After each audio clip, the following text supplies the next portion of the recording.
Buenas noches a nuestros panelistas y a las personas que nos están escuchando y viendo a través de Facebook del IDEPAC y de Foro Capítulo Región Central.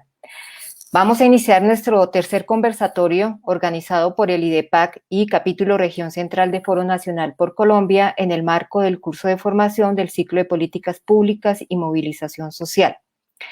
En este conversatorio, la protesta social en Colombia, nos interesa, a partir de los planteamientos y análisis de las y los invitados, analizar las garantías y retos del derecho a la protesta y movilización social en Colombia, a la luz de las diferentes expresiones de reivindicaciones ciudadanas que se han producido en el país, especialmente desde el año 2019, pero también plantear un conjunto de desafíos que enfrenta la protesta y la movilización social en el país en el marco de narrativas contrarias que la califican de un lado como una dinámica social que propicia problemas de orden público y de otro lado como un derecho ciudadano. Este conversatorio tendrá un formato de presentación de las posturas y opiniones de cada uno y una de las panelistas con base en 3 preguntas o temas previamente anunciados. El conversatorio se divide en 3 momentos y en cada uno de ellos, cada panelista contará con 4 minutos para su intervención, de acuerdo con el orden propuesto por la moderación. En caso de que se presente alguna réplica por parte de alguna o algunos de los panelistas, la moderación propiciará la deliberación en ese sentido. Invitamos a las personas asistentes a este conversatorio mediante el chat formular sus preguntas o inquietudes.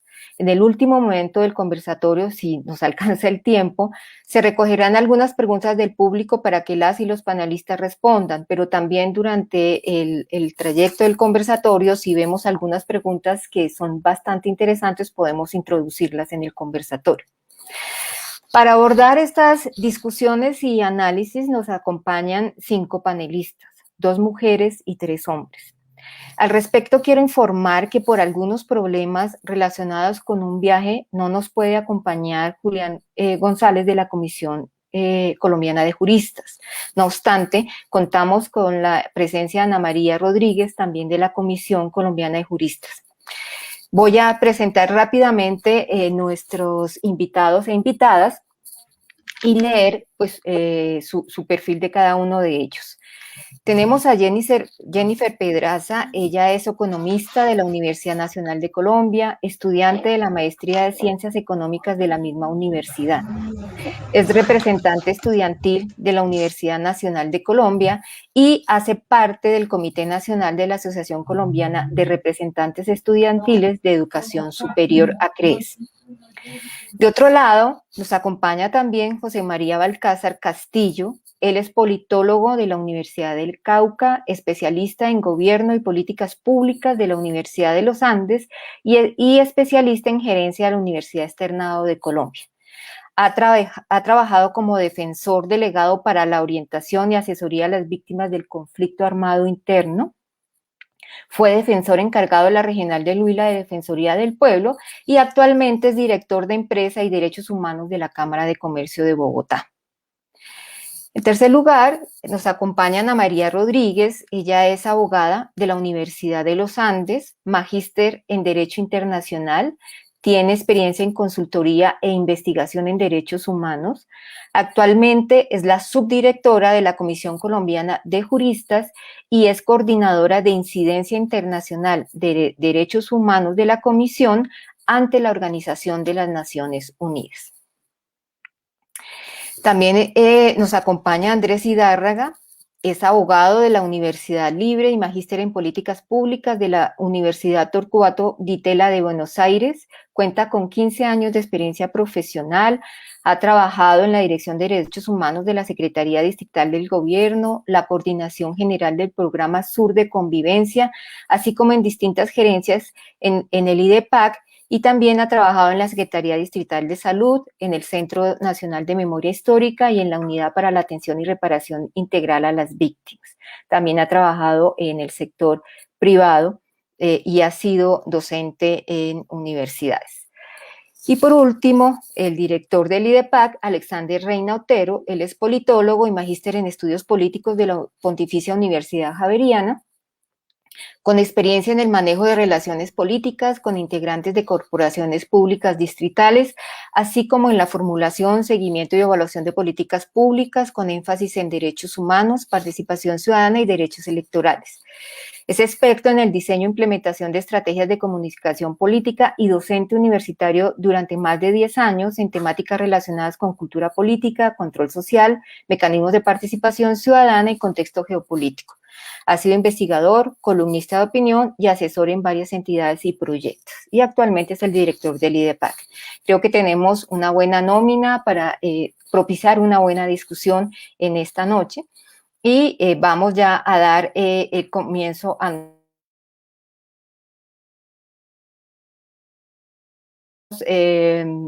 asuntos relacionados con el tema de la protesta social, un poco para incentivar el análisis y la deliberación. La protesta social es una forma de participación ciudadana. Es un derecho fundamental que tiene la ciudadanía para expresar sus puntos de vista, visibilizar descontento por decisiones tomadas, desarrollar acciones de exigencia al gobierno para el cumplimiento de sus derechos, manifestarse para llamar la atención sobre situaciones que están poniendo en peligro la vida, la dignidad y el ejercicio de derechos en sectores poblacionales, pero también la protesta refleja la importancia de establecer diálogos y discusiones con las autoridades públicas en torno a diferentes problemáticas que necesitan una transformación y soluciones inmediatas. Los ciudadanos que recurren a la protesta han encontrado en ella un instrumento importante, en tanto se constituye en un mecanismo de influencia hacia los gobiernos y sus políticas, y asimismo en una estrategia para alcanzar objetivos y metas planteadas para la consecución de servicios y derechos sociales. Iniciemos entonces con nuestra primera pregunta, esta pregunta se refiere: en los últimos años se han incrementado las protestas sociales en el país. Incluso en el mes de febrero se han dado varias movilizaciones sociales en Bogotá. ¿Cuáles son las razones que llevan a ciertos sectores a descalificar las protestas y las movilizaciones sociales como forma de participación? José María, por favor, inicia este conversatorio y bienvenidos y bienvenidas. Esperanza, muchas gracias. Es un gusto estar aquí con ustedes. Es un gusto saludar a Ana María, a Andrés, a Alexander, a Jennifer, con quien en algún momento tuve la oportunidad de conocer en los diálogos que se sostuvieron por la reclamación de recursos necesarios para la educación en Colombia. Una mesa que recuerdo fue intensa y de bastante trabajo cuando yo estaba en la Defensoría del Pueblo, así que es un gusto a todos nuevamente saludarlos. Pues quisiera comenzar refiriéndome a que no conozco ni reconozco una descalificación generalizada de la protesta y de la movilización social como forma de participación. Pero lo que sí es muy evidente, incluso entre los mismos sectores que la utilizan legítimamente como herramienta de participación y cambio social, como tú muy bien expresas, Esperanza, es un rechazo rotundo a las acciones violentas que acontecen de manera concomitante, pero al margen de la movilización social. Particularmente la Cámara de Comercio reconoce el derecho a la manifestación pública y pacífica como una expresión legítima de la participación ciudadana. Somos defensores de este derecho y de otros derechos constitucionales, independientemente de quién los convoque o cuál sea el mensaje que quieren transmitir, pero siempre y cuando sea utilizado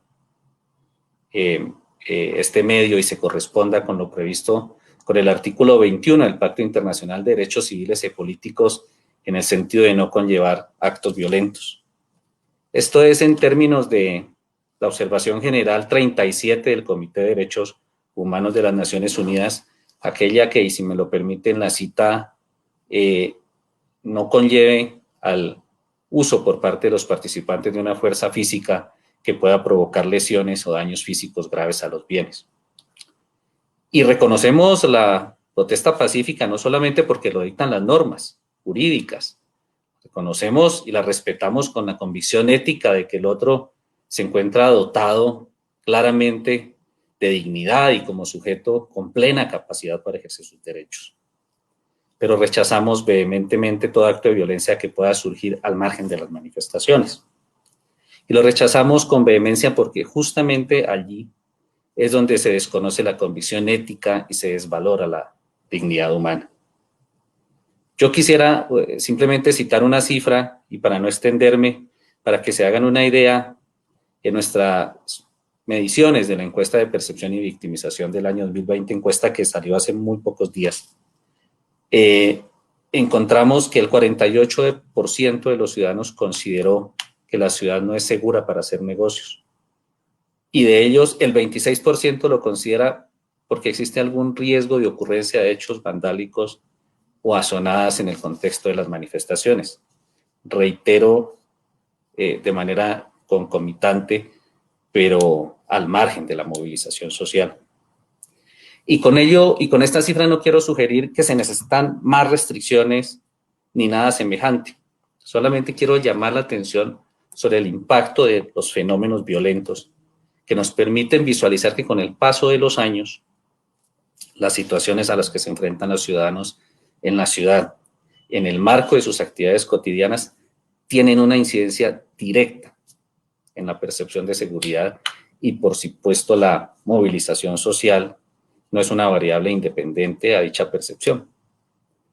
Yo quisiera referirme por último y para dar el paso a tan importantes opinadores y panelistas, que estamos convencidos de que la protección a la movilización social y la coordinación es muy necesaria para que ocurra además de manera pacífica y organizada, pero también debe transitar por el respeto y la protección que el comercio y que los empresarios necesitan. Y es que es un derecho también consagrado en el artículo 333 de la Carta Política, que reconoce esa libertad de empresa como un derecho y un principio que implica unas libertades para elegir las actividades económicas, a ejercer la propiedad privada, a obtener ganancias como incentivo precisamente de esa labor y a competir en condiciones de mercado y aceptar naturalmente como un principio la soberanía del consumidor. Yo creo que bajo esas premisas, aquí se trata del reconocimiento y respeto por la protesta social que se origina en un alto sentido de tolerancia, que así lo consideramos y que sin lugar a dudas es un valor que se desprende de la Constitución del 91, que merece todo nuestro respeto y toda nuestra consideración. Claro está, con las respetuosas opiniones que aquí me he permitido expresar. Gracias, José María. Creo que has apuntado unos temas bastante interesantes que podemos irlos incluyendo en nuestras exposiciones. Andrés, nos gustaría escuchar tu opinión.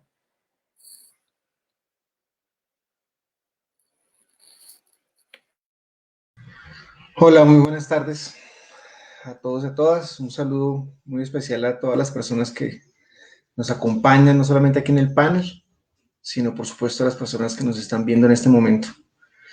Pues bien, esto de las movilizaciones sociales y la manera como se ha venido incrementando recientemente en el país, pues nos lleva a plantear distintos parámetros de la discusión. En primer lugar, reconocer que la protesta es disruptiva. Es decir, la naturaleza de la protesta es efectivamente llamar la atención al Estado. Es intentar modificar transitoriamente el orden en el marco de una exigibilidad de derechos. Partiendo de esto, yo creo que también habría que pensar, de un lado, quiénes son los que descalifican la protesta, qué sectores son los que vienen macartizando y señalando la protesta, o mejor, a sus manifestantes. Seguramente las personas que salen a manifestarse no precisamente salen a manifestarse porque no encuentren nada más que hacer en sus casas. debemos partir del hecho en torno al cual la gente sale a manifestarse porque hay una ausencia de algún derecho, que es el que salen a reivindicar. Y cuando no, es para rechazar una serie de circunstancias económicas y políticas principalmente que nos llevan a preguntarnos como Estado y como gobiernos, ¿sí?, qué está pasando con nuestras acciones gubernamentales, con la ejecución de nuestras políticas públicas y por supuesto por considerar que hay una crisis de legitimidad del sistema político y habría que reconocerlo sin temor a ningún tipo de contradicción. Por el contrario, es el llamado para entrar a preguntarnos cómo vamos a profundizar la garantía de derechos, porque lo que está en cuestión acá es que la garantía del derecho a la protesta se tiene que dar en cualquier ámbito y por el contrario entrar a descalificar de algún modo las protestas cuando no las entendemos que son disruptivas, nos lleva entonces a ponerle apellidos a las protestas en clave de macartizarlas. Yo también creo que a propósito de los hechos ocurridos el 9 y 10 de septiembre en Bogotá, que para todas las personas en Colombia y desafortunadamente en el mundo son conocidos, la protesta no fue aislada. O sea, los estallidos sociales en Bogotá claramente responden a dicha crisis de legitimidad y de confianza en la institucionalidad. Desafortunadamente, y de manera particular, la desconfianza institucional en la policía. Porque si recapitulamos un poco, el centro de las discusiones en torno a la protesta termina siendo en torno al rol de la policía en ellas. De tal manera que ahí yo quisiera como colocar el acento, porque la promoción y la garantía de derechos claramente está íntimamente ligada a la promoción de la exigibilidad de los mismos, es decir, a través de mecanismos que están de una u otra manera vinculados a la protesta. La participación como tal está íntimamente ligada al derecho de manifestación, a la libertad de expresión, de tal manera que, en suma, encontrar una explicación al incremento de las protestas en Colombia, encontrar por qué se viene descalificando y señalando algunos sectores de las protestas, tiene claramente que ver con lo que acabo de mencionar. Entender la protesta como un mecanismo disruptivo, como un eje fundamental en una democracia en clave de participación y considerar qué está pasando con la legitimidad del régimen político y de las instituciones del Estado. Gracias, Andrés. Creo que se han anotado algunos puntos bastante interesantes y que posibilita ir avanzando, como tratando de entender qué es esto de la protesta. Obviamente es clarísimo que es un derecho que refleja la exigibilidad de unos derechos de ciertos sectores poblacionales, pero también aquí hay un elemento importante y es que es un derecho que tenemos los ciudadanos y que permite fortalecer la democracia, pero también el elemento de la disrupción es clarísimo y creo que allí podemos ir avanzando en ese sentido. Ana María, nos gustaría escuchar tu opinión al respecto. Gracias, Esperanza. Buenas tardes para quienes están aquí en el conversatorio hoy. Buenas tardes también a quienes nos acompañan en la transmisión en vivo en este momento. Sí, yo me sumaría a lo que viene diciendo Andrés, tal vez para no repetirlo. Lo que agregaría en este sentido de que la protesta es disruptiva es que suele generar una serie de imaginarios al interior de la sociedad que los llevan a pensar que por ser disruptiva automáticamente la protesta es negativa o es mala. Y en esa medida genera reacciones de resistencia y de crítica hacia la protesta misma y hacia quienes participan en ella, digamos, en un sentido amplio al interior de la sociedad. Pero desafortunadamente, adicionalmente a eso, existe y está muy arraigado, ya no en términos generales dentro de la sociedad, sino incluso al interior de ciertos sectores e instituciones del Estado colombiano, una estigmatización hacia la protesta que no se considera un derecho legítimo, sino una acción que altera el orden, que altera la tranquilidad y que puede ser perjudicial o destructiva. Y desafortunadamente esta estigmatización, que no es reciente, que hace parte, digamos, de cargas que traemos desde hace mucho tiempo, no solamente es frente al derecho en sí mismo, sino a quienes promueven la protesta o a quienes participan en ella. Es esto lo que lleva automáticamente a considerar que cualquier persona que proteste es contraria al orden, es contraria al sistema, es contraria al estado de las cosas y por lo tanto debe sospecharse de ella o debe tomarse acción en contra de ella, preferiblemente de manera violenta o represiva. Es así como históricamente se ha estigmatizado a los sindicatos y a quienes hacen parte de los sindicatos por promover este tipo de actos, en tiempos más recientes a los estudiantes, a las comunidades indígenas, a la población, en el caso, por ejemplo, de Buenaventura, cuando el paro cívico tuvo lugar hace un par de años. Y esta estigmatización lleva tanto acciones durante las protestas como acciones violentas antes o después, que es algo que hemos estado viendo en Colombia en los últimos años. Y adicionalmente creo que en el tiempo reciente se ha sumado un alto nivel de intolerancia a la crítica de las políticas gubernamentales, que aumentan el nivel de estigmatización y aumentan la respuesta violenta y de desacreditación, frente a las protestas. El hecho de que la protesta sea para cuestionar políticas, para cuestionar acciones, hace que el nivel de resistencia que se genere frente a la protesta y a quienes participan de ella sea cada vez mayor. Desafortunadamente hemos visto en los últimos 2 años acciones de estigmatización, de deslegitimación, de crítica, de cuestionamiento a quienes participan en las protestas, y es por eso que una de las órdenes que dio la Corte Suprema de Justicia en la acción de tutela que falló en septiembre del año pasado, donde protege este derecho y a quienes lo ejercen, es que las autoridades se abstengan de hacer cualquier pronunciamiento sobre la calidad de las protestas y quienes participan en ellas. Desafortunadamente esta orden ha sido incumplida y hemos visto cómo desde la ministra del Interior y otras autoridades, digamos, altos funcionarios del Estado han señalado a la minga indígena que visitó Bogotá y que recorrió varias zonas del país el año pasado de estar infiltrada por actores armados. Y también tuvimos otro ejemplo muy reciente, que es la policía, que la víspera de las protestas del 24 de febrero pasado emiten una alerta criminal por una movilización social violenta que todavía no ha empezado, pero que ya anticipadamente se prevé que va a ser violenta. Entonces es lamentable que esto venga ocurriendo desde hace tiempo y siga ocurriendo incluso después de que hay una orden judicial de evitar estos actos discriminatorios contra quienes ejercen su derecho a la protesta pacífica en Colombia.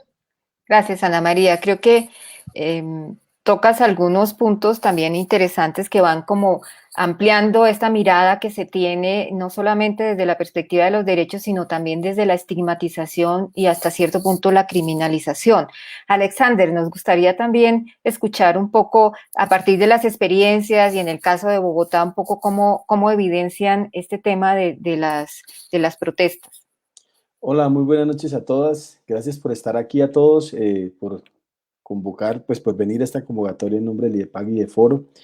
No, yo básicamente creo que Andrés es nuestro vocero en temas de manejo de protestas de la Secretaría de Gobierno. Yo quiero presentar unas reflexiones más sobre la pregunta, digamos, ¿cuál es el interés finalmente de descalificar la protesta social? Yo creo que hay 2 cosas me parecen claves. O sea, si uno utiliza ahora todas estas teorías de la comunicación, Luckman y otros señalan que el poder es un código y finalmente creo que este ejercicio es un ejercicio comunicativo que busca disciplinar a la sociedad. Es decir, cuando usted lanza una estigmatización sobre la protesta social, finalmente lo que le está diciendo a la ciudadanía es no se meta en eso porque finalmente usted va a ser sujeto de una serie de acciones. ¿Cuáles? Una, pues la represiva del Estado.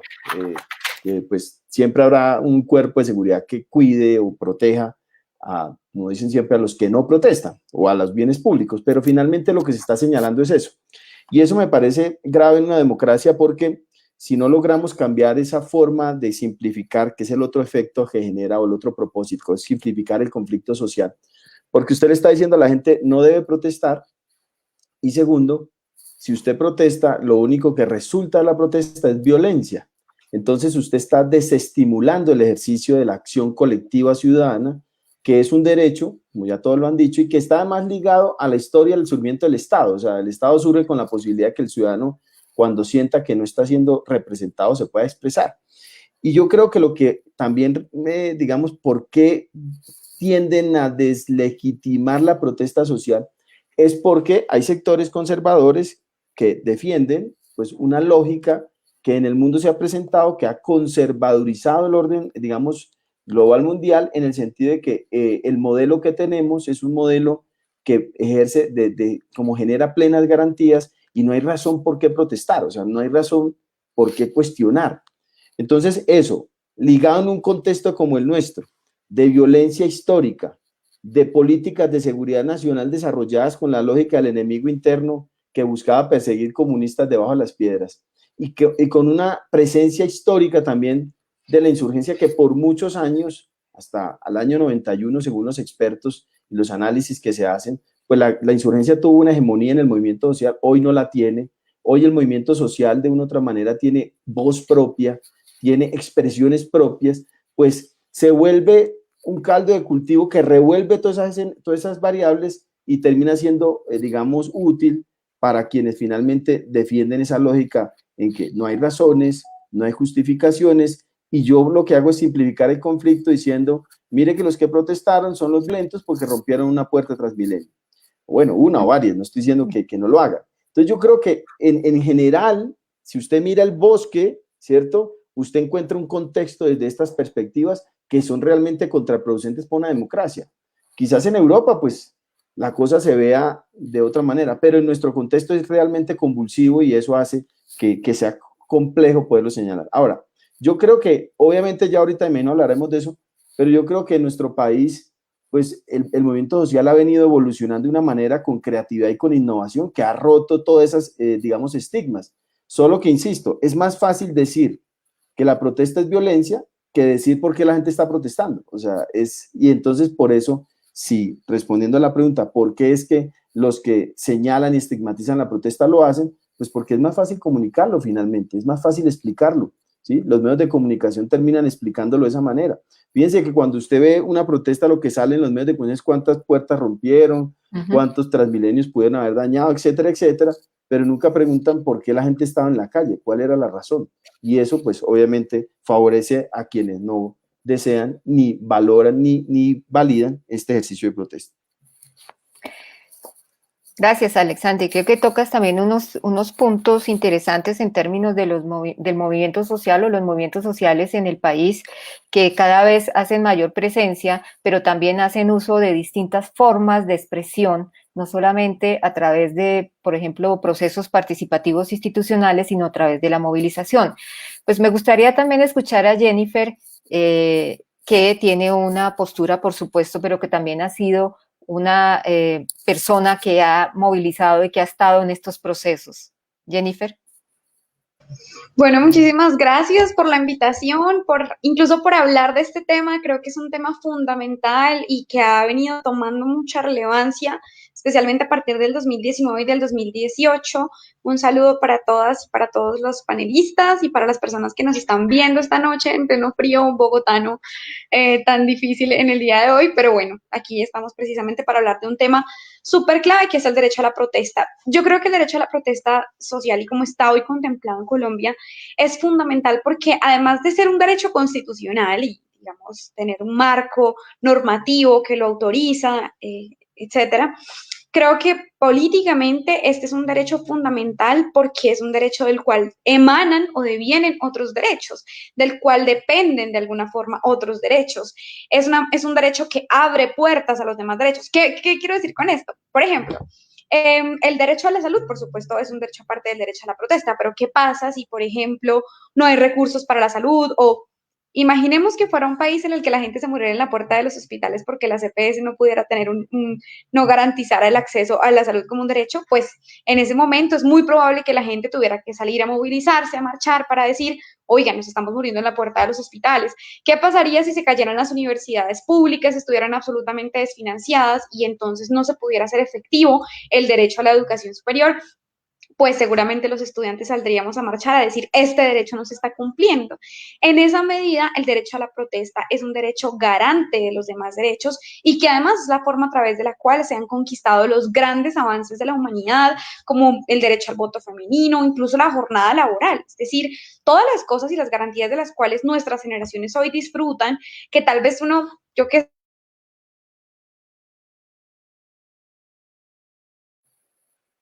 Jennifer, no te estamos escuchando, tienes el micrófono ¿hace apagado. cuánto no me están escuchando? Como así, yo aquí estaba inspirada. Hace un momento, no te preocupes, hace un momento. Sigue, por favor. Sí, un breve momento. Bueno. Gracias. Entonces estaba diciendo yo que uno como joven a veces cree que todas las garantías, bueno, aunque cada vez son menos, ¿no? Porque pues este gobierno ha sido muy hábil y los gobiernos anteriores también en desmontar garantías, pero uno cree que que la jornada laboral siempre fue de 8 horas, cosas por el estilo. Están saboteando aquí mi perrita. Pero pues la verdad es que esto no fue así, sino que todas las garantías de las cuales hoy gozamos las generaciones actuales, pues han sido precisamente conquistas del movimiento social mediante el ejercicio del derecho a la protesta. Así que creo yo que esa es una perspectiva fundamental para partir de este conversatorio y digamos, creo que en eso puedo recoger a gran parte del movimiento social. Bueno, yo actualmente soy representante estudiantil de la Universidad Nacional y hago parte del movimiento estudiantil de la Asociación Colombiana de Representantes Estudiantiles de la Educación Superior. Y pues nosotras y nosotros hemos visto que especialmente en este gobierno ha habido una tendencia, en este gobierno nacional, quiero decir, ha habido una tendencia digamos, insistir en este marco conceptual, en esta idea de que son los anarquistas internacionales los que están buscando llamar a la movilización, que hay un montón de mentiras y como una especie de conspiración, pero la verdad es que si hay un momento en el cual el derecho a la protesta se torna fundamental también, es en los momentos digamos, de crisis económica, en donde hay una disputa en los estados y en los gobiernos por cómo se deben asignar los recursos. Eso es normal, especialmente en un momento de pandemia, y pues como lo vimos, un gobierno que quería hacer una reforma tributaria, ahorita una reforma laboral, una reforma pensional, es claro que esto va a mover fibras importantes de la sociedad y la democracia pues no se restringe solamente a que la gente vaya y vote cada 4 años y se tenga que aguantar y que eso sea un cheque en blanco para que el gobierno nacional haga lo que considere, mucho más con un Congreso que está sesionando virtualmente, que es como estaba pasando en el marco de la pandemia. Así que pues yo creo que si hay un momento en el cual defender la protesta social, yo por ejemplo soy muy amiga de que la protesta tiene que darse de forma pacífica, de que tiene que hacerse lo más amplia posible, o sea, que la gente sienta comodidad de poder salir a las calles. De alguna forma, siento que el gobierno nacional intentó meterle mucho miedo a la gente de salir a marchar el 21N para que la gente no quisiera, digamos, salir a las calles, y yo creo que como movimiento social a nosotros y a nosotras nos corresponde blindar estos espacios y las calles, las movilizaciones, para que la gente pueda sentir que son de ellos, que son de ellas, estas calles, y que puedan salir a marchar del lado nuestro. Entonces, eso es como lo que yo quiero sumar a esas intervenciones que ustedes han hecho hoy. Gracias, Jennifer. Creo que pues vamos avanzando en las posturas y en puntos bastante interesantes. Jennifer nos señala que la protesta es el garante de los demás derechos y creo que ahí hay un elemento bastante interesante. Quisiera que conversáramos alrededor del tema normativo en el país. Sabemos y somos conscientes que el derecho a la protesta está consagrado en nuestro ordenamiento jurídico. En la Constitución, por ejemplo, allí se establece. Y también este derecho a la protesta está ligado con otros derechos, como por ejemplo la libertad de expresión, el derecho de asociación, que ellos han venido desarrollando, planteando, el derecho a participar en el control político, que es uno de los elementos también fundamentales en el país y que tiene que ver con cómo nosotros ejercemos un control y cómo en Colombia en algunos momentos no se acepta ese control. Y creo que ahí hay unos elementos bastante interesantes. En esa línea, entonces, nos gustaría conversar sobre un tema específico, por ejemplo, la existencia de normas y protocolos como los expedidos por el gobierno nacional y el distrito posibilitan o restringen el ejercicio de la protesta social en el país. Ana María, nos gustaría que iniciaras esta parte de este tema. Les recuerdo que tenemos 4 minutos cada uno. y cada uno. Gracias, Esperanza. Bueno, pues digamos que es una pregunta que no es fácil de responder. Los protocolos y las normas pueden posibilitar o pueden restringir el ejercicio del derecho a la protesta. Depende del tipo de regulaciones que sean. Cuando las regulaciones lo que buscan es limitar las facultades de la ciudadanía para ejercer su derecho, pues lo están restringiendo. ¿Qué es lo que ha ocurrido con muchas de las normas que se han expedido en Colombia en los últimos años? Cuando por el contrario, los protocolos y las normas lo que buscan es dar una regulación adecuada al uso de la fuerza y a la gestión o al manejo de las protestas que hace la fuerza pública, pues son regulaciones que pueden favorecer la garantía del derecho a la protesta. ¿Qué es importante? Que cualquier regulación que se adopte sea pública, sea de fácil conocimiento, sea transparente e incluya procedimientos transparentes, y que estas regulaciones busquen imponer controles y procedimientos claros para todo lo que implica desde la preparación, el desarrollo y lo que viene después de que terminan las protestas. Existen estándares internacionales muy claros en materia tanto de uso de la fuerza como manejo de las protestas y límites al ejercicio del derecho a la protesta, y cualquier reglamentación debería ser acorde a esos estándares internacionales. Hay puntos muy concretos sobre los cuales se podría realizar una reglamentación que facilitara el poder protestar, digamos, pacíficamente sin interrupciones en Colombia, que desafortunadamente en muchos aspectos no han sido tocadas en nuestro país. Hay temas como el uso de la fuerza propiamente dicho por parte de la policía, el uso de armas letales y de las no letales, que en este caso sería el uso adecuado el uso de armas no letales en las protestas, la participación de fuerzas militares en el manejo de protestas, que en principio no debería ocurrir nunca, pero si va a ocurrir debería ser de manera excepcional y muy bien reglamentado. Asuntos como la preparación y la conducción de los operativos que realiza la fuerza pública en control de las protestas, la policía principalmente. Temas de claridad y transparencia en cuanto a la responsabilidad, las cadenas de mando de quienes participen en estos operativos. Y visto desde el otro lado, por supuesto, lo que no es deseable es que una regulación, un protocolo o una norma restrinja el derecho de las personas a pacíficamente poder salir a las calles a manifestar su descontento, como hemos dicho en las intervenciones anteriores. Este tipo de regulaciones que ordena caminar solamente por los andenes, que ordena nunca interrumpir el tráfico de ninguna manera, que impone un montón de requisitos previos que obstaculizan poder organizar y realizar una protesta, que imponen sanciones desmedidas contra aquellas personas o entidades que promueven u organizan protestas con la intención de desincentivarla, son el tipo de regulaciones que no son deseables. Ahora bien, se han venido desarrollando y expidiendo una nueva serie de normas últimamente, los cuales están mejorando el manejo de las protestas a comparación de las que hay antes. Desafortunadamente, en este tema de la regulación es muy importante también que las autoridades estén dispuestas a revisar las normas que ya existen, porque son estas normas anteriores las que en el caso colombiano hasta el momento han favorecido la comisión de abusos por parte de la policía en el último tiempo y las altas cifras de asesinatos y de personas heridas que tenemos como consecuencia de un muy mal manejo de las protestas y de un abuso que la Corte Suprema ha considerado sistemático en el uso de la fuerza. Ay, tu micrófono está apagado, Esperanza. Gracias. Creo que tocas algunos elementos importantes en términos de la normatividad y cómo lograr actualizarla a partir de las nuevas disposiciones, por ejemplo, de la Corte Constitucional, que son muy importantes. Alexander, al respecto, ¿qué opinas?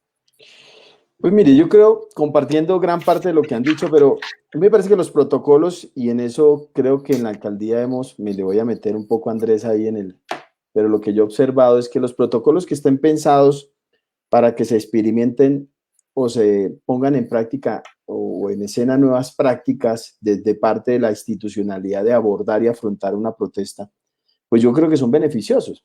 Finalmente lo que está haciendo la administración distrital es inventándose una nueva manera de acercarse a la protesta social, ¿sí?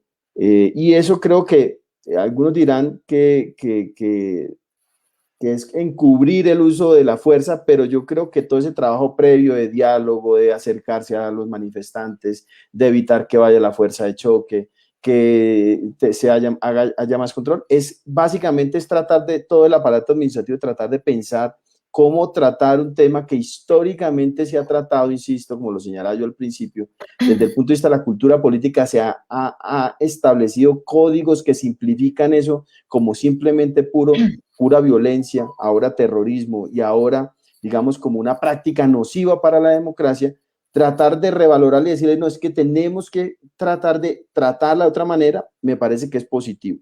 Y además de eso, un protocolo que esté pensado también para hacer mayor vigilancia del aparato policial, que históricamente en nuestro país ha tenido muchas gabelas para dictar las políticas en manejo de la protesta y de la protesta ciudadana, pues creo que son beneficiosos, porque también con la fuerza pública hay que hacer una transformación cultural, ¿cierto?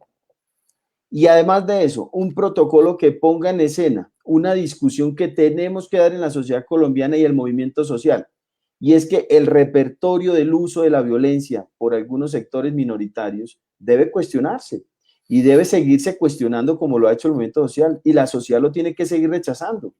Eso culturalmente nos va a ayudar a sacar a los que alimentan el círculo vicioso, porque hay 3 o 4 que tiran una pedrada, rompen una puerta, y el movimiento social, que sale en mayoría, es más, a protestar pacíficamente, pues le sirve a los que están diciendo que esto es violencia, terrorismo, etcétera, etcétera. Y para eso validan el uso de la fuerza desmedida. Yo creo que por eso a mí me parece que los protocolos que estén pensados en esas 3 lógicas, y es cómo inventarnos nuevas formas de regular, o más que regular, perdón, de acompañar, porque finalmente no es posible, digamos, todo protocolo que pretenda regular la protesta social está violando la Constitución. La protesta social no se puede regular. Yo me puedo parar hoy, no sé, en alguna parte y a protestar porque me han maltratado, porque no llegan las vacunas, por ejemplo. Pues hombre, es un derecho constitucional que yo tengo, ¿sí?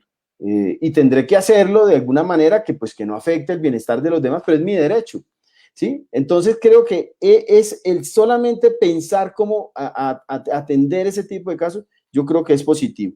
Y poner al centro, yo sigo insistiendo, tenemos que poner al centro la discusión de toda la sociedad, del movimiento social específicamente, que lo ha hecho, creo yo, es cómo hacer, inventarnos nuevas formas de llamar la atención de la población. Yo sé que hay sectores muy minoritarios que todavía creen que, claro, como rompen la puerta, entonces salen en televisión, les cesen todo el eco, pero yo creo que el movimiento social tendría que seguir discutiendo y seguir revalorando la protesta pacífica y hasta que ganemos una hegemonía en ese sentido. Es decir, no hay necesidad de romper el Transmilenio. ¿Qué culpa tiene el Transmilenio? Pues nada, entonces evitar eso. Y mayor control de algo que está afectando la protesta social, y lo ha denunciado el movimiento social históricamente, y es la infiltración. O sea, en eso, pues las autoridades nos va a tocar echar más gafa y ser mucho más exigentes con eso, con esas denuncias, porque infortunadamente sobre eso nunca hay respuestas, ¿no? Y siempre hay sospechas, pero nunca se dice nada. Ok, Alexander, creo que ahí estás tocando unos aspectos también claves en términos de los protocolos, y creo que ahí hay un punto también interesante, y es la relación entre gobierno nacional y gobiernos locales, ¿no? Que tienen unas implicaciones también en estos temas de la protesta. Bueno, José María, nos gustaría escuchar también tus observaciones, opiniones. Pues muchas gracias. Yo creo que la existencia de normas y protocolos respetuosos de los estándares internacionales de derechos humanos pueden ser útiles en el sentido de ayudar a formar expectativas en la ciudadanía sobre cómo debe ocurrir las manifestaciones para anticipar y prevenir los efectos y riesgos que puedan suceder de manera concomitante.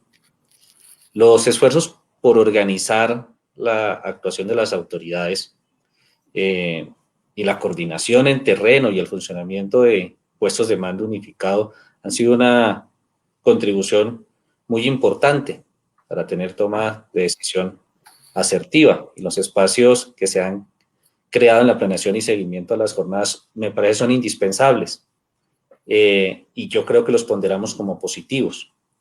En Bogotá, por ejemplo, el esfuerzo por construir y financiar proyectos como los gestores de convivencia, como los equipos de diálogo social, como los cuerpos de acompañamiento de la Personería de Bogotá, de la Personería Distrital, son reflejo de que ante estas situaciones complejas que involucran a tantos actores, el gobierno nacional y distrital deben velar por esa coordinación. Llama especialmente la atención nuestra que en un relacionamiento muy técnico y muy profesional que tenemos con la Secretaría de Gobierno, hemos sido convocados por primera vez en el proceso de construcción de actualización del decreto 563 del 2015 y conocer esos avances en materia normativa sobre las movilizaciones y participar activamente en estas importantes discusiones que se suscitan es el reflejo de que las normas y protocolos que se tienen en Bogotá son muy importantes para el desarrollo de las jornadas de protesta y movilización.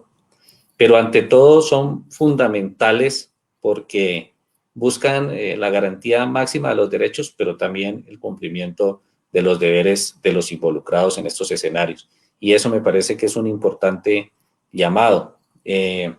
Sin lugar a dudas, participar de la construcción de esto es responsabilidad de todos y la convocatoria a estar en estos escenarios lo único que hace es fortalecerlos.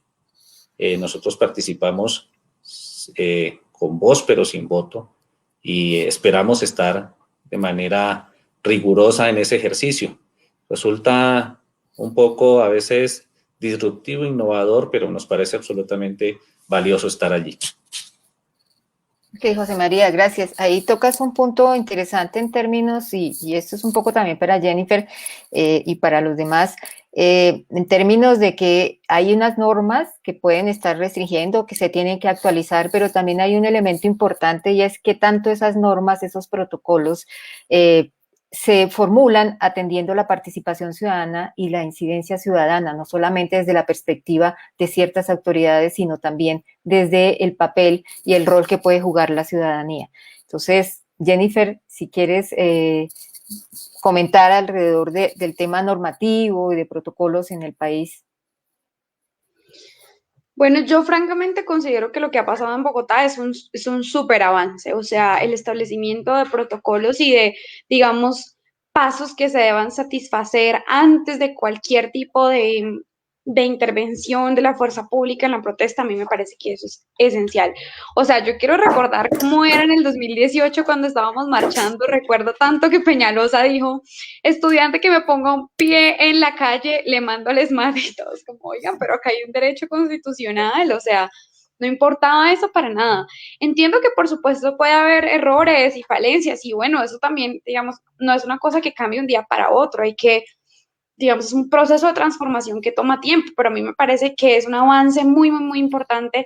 Incluso creo que debería implementarse en otras regiones en las que tal vez hay una concepción más artesanal de la protesta y creo siempre que también la Corte ha sido muy garantista en estos pronunciamientos. Recuerdo que el fallo, por ejemplo, en el que le exigió al ministro de Defensa que se disculpara con los familiares de las víctimas, señaló que era sistemático que el Estado no solamente no había sido capaz de garantizar el derecho a la protesta, sino que lo había violentado, entre muchas otras afirmaciones que a mí me parecieron claves. Entonces yo creo que estos avances normativos, digamos que pueden ser positivos siempre que, como lo han dicho acá, pues no restrinjan mucho más el uso o el derecho a la protesta. Recuerdo también cuando Duque propuso ahorita, hace poquito, como en septiembre del año pasado, que si alguien en una protesta partía un vidrio, quienes habíamos salido a convocar la marcha teníamos que pagar una póliza y, mejor dicho, alistar el bolsillo para pagar eso, cuando los delitos en Colombia pues son de la persona que los comete, no de otra persona. Entonces, ese tipo de regulaciones, que es muy diferente al protocolo que yo creo que se ha implementado en Bogotá,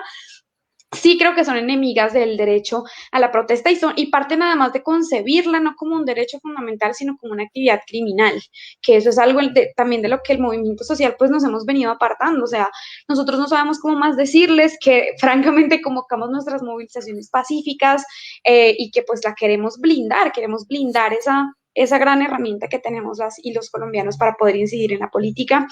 Entonces, pues, yo no creo que los protocolos sean en sí mismos malos, creo que hay protocolos garantistas que por el contrario restringen el uso excesivo de la fuerza pública, porque es que si no hay ninguna reglamentación de eso, pues aquí todo el mundo va a pasar por encima, ¿sí? Pero entonces creo que todo lo que podamos avanzar y garantizar en ese sentido es progresivo.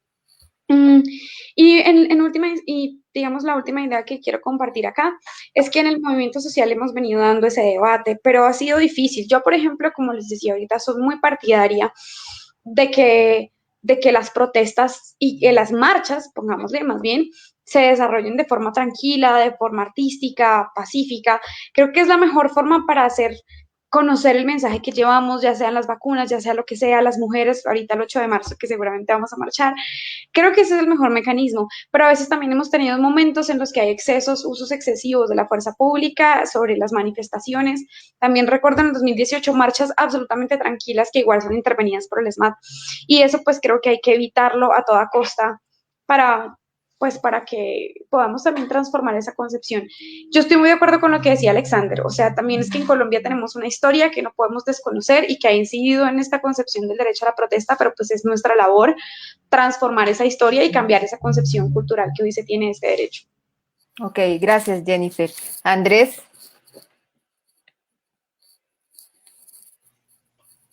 Pues bien, yo les quiero decir que soy un hombre privilegiado con la historia de la protesta en Bogotá, al menos.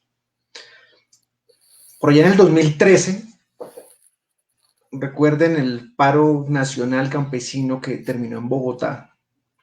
En aquel entonces también era director de Derechos Humanos.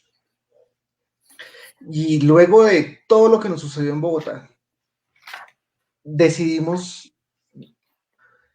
empezar a crear una mesa para crear un protocolo conjunto para el manejo, es más, para la intervención estatal en la protesta. No para la protesta, para el protocolo estatal en la protesta, la intervención estatal en la protesta.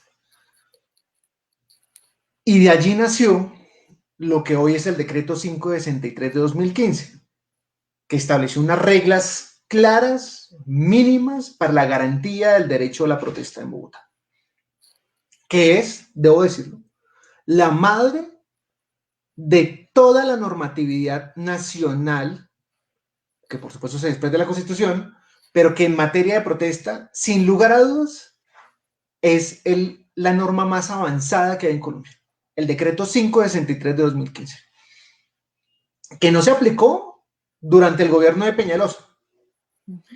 Y digo que soy privilegiado porque después de que volví 7 años después, me encuentro y llego en marzo de hace un año a instalar la primera mesa del protocolo 563 de 2015. Y cuando regreso entonces a la Dirección de Derechos Humanos, bueno, viene toda esta movida interesantísima en términos jurídicos de la Corte Suprema de Justicia con la acción de tutela que promovieron muchas organizaciones sociales, desde la Comisión Colombiana de Juristas, Comité de Solidaridad con Presos Políticos, bueno, un montón de organizaciones valiosísimas, y viene la sentencia, viene la orden al gobierno nacional. La Alcaldía Mayor de Bogotá participó en la concertación, que debo decirlo, al menos yo no me sentí tan concertado, creo que finalmente en lo que no estábamos de acuerdo lo sacaban y ya está, y salió el decreto 03 de 2021, que claramente es un decreto retardatario de la garantía del derecho a la protesta. O sea, algunos dirán, ¿retardatario? Sí, retardatario, porque echa para atrás una serie de garantías a los derechos que ya estaban establecidos en el caso de Bogotá, en el decreto 563 de 2015. Y hay dos elementos fundamentales que, a propósito de la normatividad, decreto 563 de 2015, que es solo para Bogotá, y el decreto 003 de 2021 del Gobierno Nacional, establecen. En primer lugar, el decreto 563 es con la gente. Lo creamos hace 7 años, iniciamos su construcción hace 7 años con la gente. Sentamos al SMAT, recuerdo, a Banderas Negras, sentamos a las organizaciones sociales, a sindicatos, a la policía en pleno, con sus especialidades, a la Procuraduría, a las Naciones Unidas, y sacamos ese decreto. El decreto 003, si bien contó con la opinión de los accionantes en la tutela y con la opinión de la Alcaldía Mayor de Bogotá, es en último un decreto unilateral De allí la limitación jurídica que tiene. En segundo lugar, el decreto 003 de 2015 echa para atrás algo que en el decreto 563 establecimos como una bandera, entre otras, democrática, y es la supeditación del poder policial al poder civil, al gobierno civil. El decreto 003 pretende que sea la fuerza pública quien dirija a las protestas, y nos oponemos a eso por una razón fundamental. Las órdenes de policía las da la Alcaldía Mayor de Bogotá. A propósito de la discusión de quién dio la orden, pues les quiero decir que la comandancia operativa se encuentra en cabeza de la propia policía, no de la Alcaldía Mayor de Bogotá.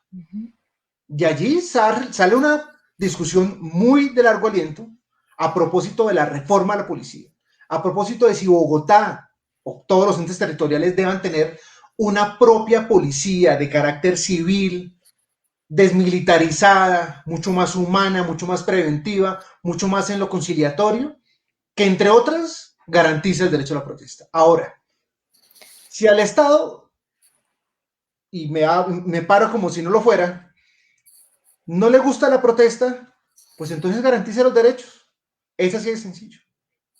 Ahí está el centro de la discusión. De tal manera que si al Estado no le gusta la protesta, pues elimine todas sus instancias de participación, porque es que la participación está en clave de eso. De tal manera que efectivamente los protocolos y las normas en Bogotá que se suman al sistema distrital de derechos humanos, sin duda alguna, es el más robusto, garantista en medio de las dificultades, pero es el más garantista que hay en Colombia.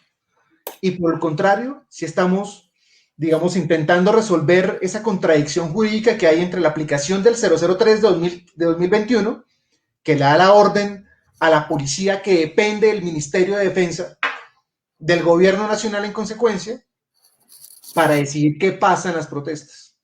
Okay. Nosotros nos mantenemos en que para la garantía del derecho de la protesta en Bogotá se seguirá rigiendo por el decreto, el decreto 563 de 2015. Estamos en proceso de la actualización del mismo y esperamos que esté en clave de extender de manera progresiva, pero más profunda en cualquier caso, la garantía del derecho a la protesta, que incluye la libertad de expresión y otra serie de derechos que están en conexidad con la garantía del derecho a la protesta. Gracias, Andrés. Creo que traes un tema interesante que me parece que podríamos plantear algunos puntos alrededor de él, y es que en los últimos meses y desde el año pasado se ha venido hablando de la necesidad y la urgencia de reformar la policía.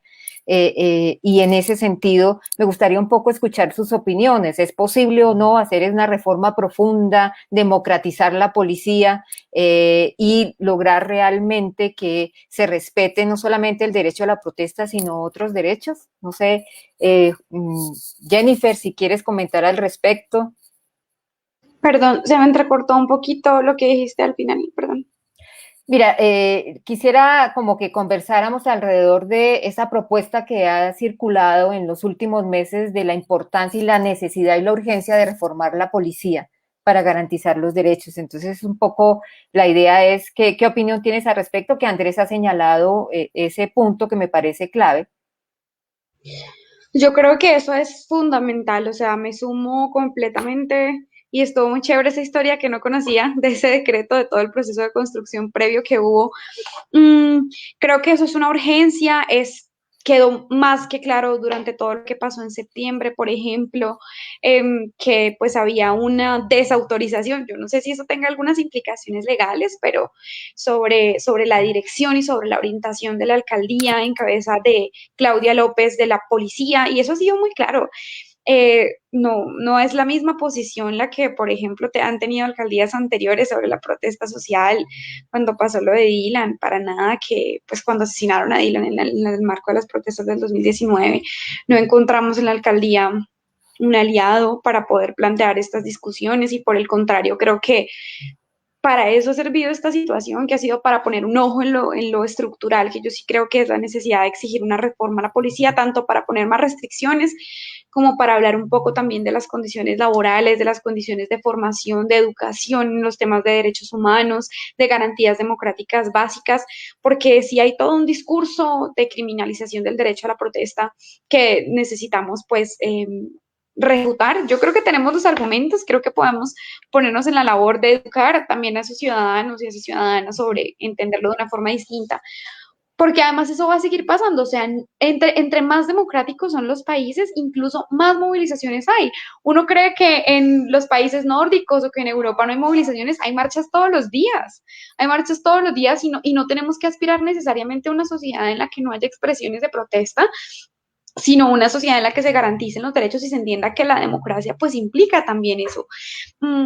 Entre otras, porque lo que a mí más me parece relevante, y les confieso acá que es como lo que yo pienso cuando convocamos una marcha, mi mayor temor o mi mayor preocupación es lograr una convocatoria masiva que pueda probar que la bandera que estamos enarbolando efectivamente tiene un respaldo de la comunidad, y entre más grande pueda ser, mucho mejor. Y en esa medida, pues creo que sí debemos cambiar la perspectiva que nosotros tenemos del derecho a la protesta.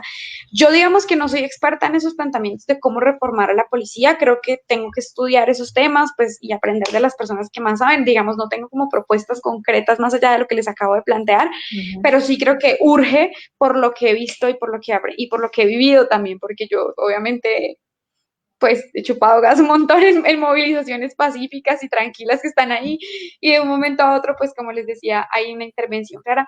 También he visto cómo los estudiantes mismos dicen, oigan, a las personas que han querido, yo qué sé, manifestar su rabia a través de expresiones violentas, he visto también cómo los estudiantes dicen, oigan, no, respétenos esta marcha, que la convocamos con mucho esfuerzo, que es nuestra, que es de todo el mundo, y también ha habido una especie de control social allí, que creo que también es muy, muy, muy valioso, y pues eso es algo que creo que también nos permitió ser exitosos al movimiento estudiantil en el 2018 y pues mantenernos en la protesta después del 2019, Esperanza. Gracias, Jennifer. José María, en la Cámara de Comercio se ha planteado, y ustedes han visto como esa una opción importante de reformar la policía, ¿han discutido alrededor de ello? Perdóname, Esperanza, pero no te logré escuchar de manera adecuada la pregunta. No, la pregunta tiene que ver con un poco lo que planteaba ahora Andrés en términos de la urgencia y la necesidad de reformar la policía. Entonces, la pregunta es, ¿ustedes han, en la Cámara de Comercio, o tu opinión alrededor de si es posible o no reformar la policía, si es necesario o no desde el punto de vista tuyo? Pues es una discusión que, claro, está en el ambiente, está en el análisis de todos los sectores, no solamente de las instituciones, sino del país en general. Como lo expresaba hace un momento, cualquier reforma en donde se garantice el acogimiento de los estándares internacionales resulta positiva. Y nosotros creemos que el reconocimiento básicamente de la protesta social se origina en un alto sentido de tolerancia, que caracteriza, como bien lo ha referenciado aquí Jennifer, a las democracias, y en especial a las democracias liberales, donde los máximos intereses de la sociedad no rivalizan entre sí. Y hago este comentario porque el título de este conversatorio es La protesta social en Bogotá, las oportunidades de ejercer sin perjudicar los derechos e intereses de terceros. Y en esa medida considero que los derechos no pueden rivalizar entre sí, sino que por el contrario deben complementarse y reconocerse en el marco del pluralismo y la diversidad.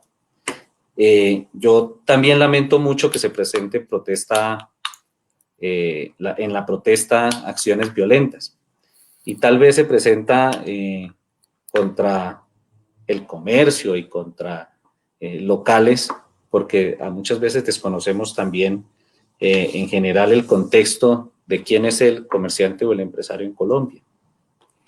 Yo quisiera comentarles que en Colombia, en Bogotá y la región, el 97% de las comerciantes y empresarios son micros y pequeños, es decir, personas que derivan de su sustento diario, su vida. Muchas de esas empresas son familiares el 97.8% no tiene más de 10 empleados. Y es allí donde el comercio de múltiples maneras es protagonista de estas jornadas de manifestación. En algunas oportunidades porque son quienes, como consecuencia de los efectos naturales de la movilización, paralizan sus actividades, pero en otras oportunidades porque de forma concomitante con la movilización surgen estas expresiones no pacíficas que muchas veces arremeten contra los comercios a través de la violencia contra las personas o sus bienes.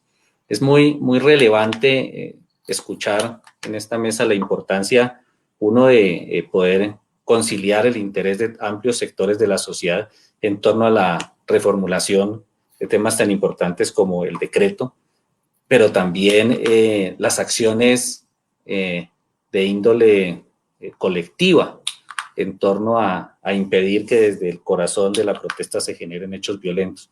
Yo creo que debemos estar a la par con las reformas que conlleven a construir una mejor sociedad y que, claro está, obedezcan a los importantes estándares internacionales en materia de derechos humanos.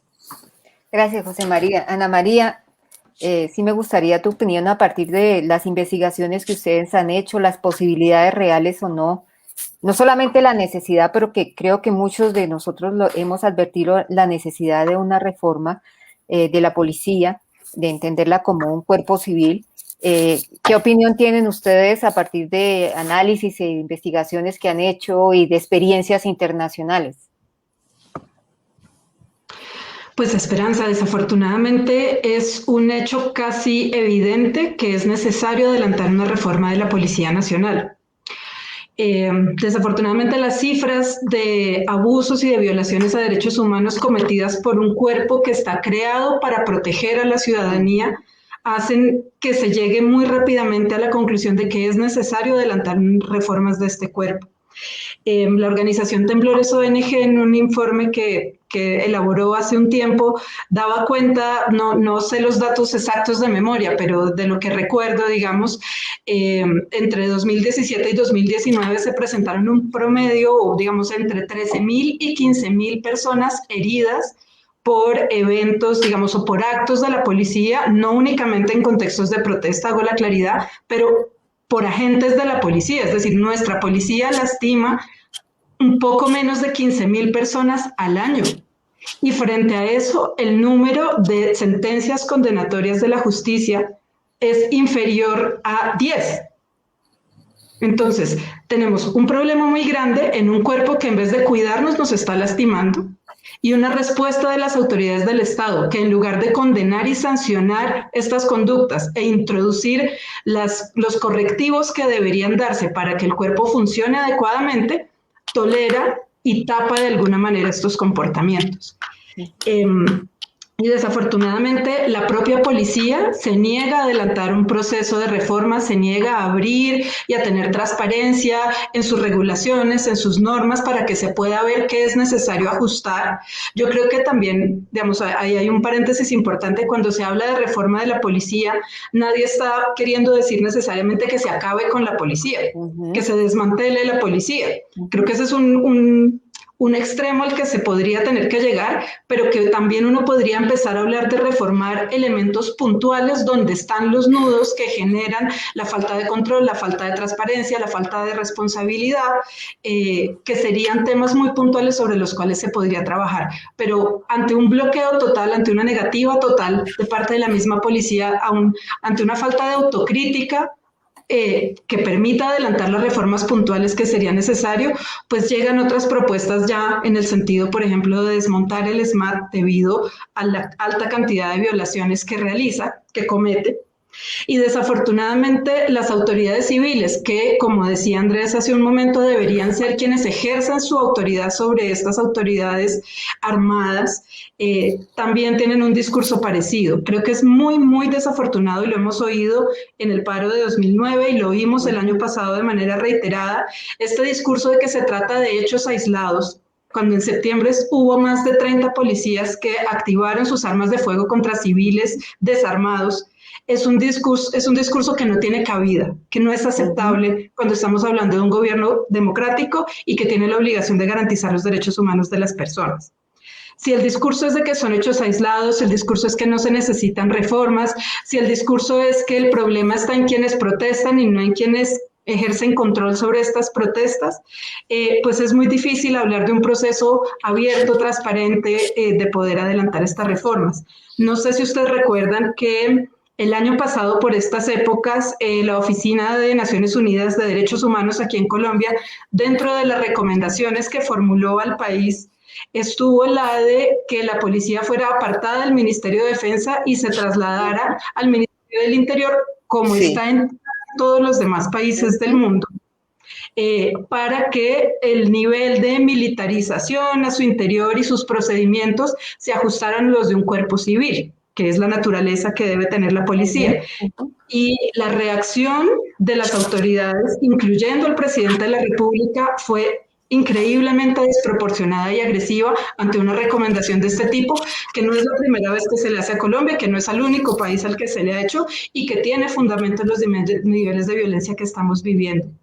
Entonces, pues reitero, creo que es un proceso necesario, creo que puede ser un proceso democrático, abierto, constructivo, que se podría adelantar con participación de diversos sectores sociales.